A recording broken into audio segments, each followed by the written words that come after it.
I think we have skills that complement each other, you know. Yeah, we think very alike. We've got a very similar sense of humor. We've been doing this together a long time, since before we got paid to do it, so it's very easy.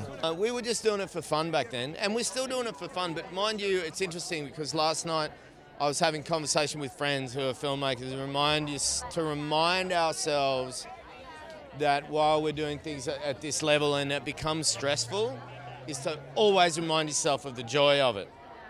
Because we should feel really appreciative of having the opportunity to do it, having the money to do it, to collaborate with all these amazing people, and to share a story that's, you know, entertaining but also a little bit resonant in its own way. Yeah, no, I think they each have a very specific function, and it works well together.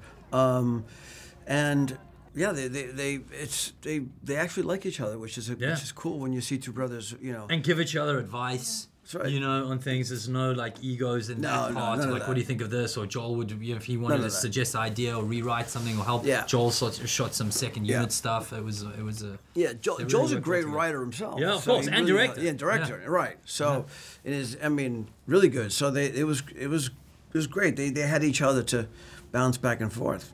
I mean, the cool thing about them is I guess that they're remarkably sort of unthreatened by each other. Like they really are just sort of down to earth, good Australian boys, I suppose.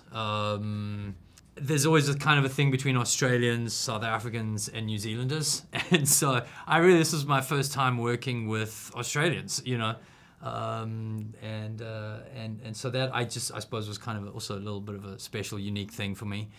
There's some kind of cultural similarities and little, you know, disputes over sports and things like that.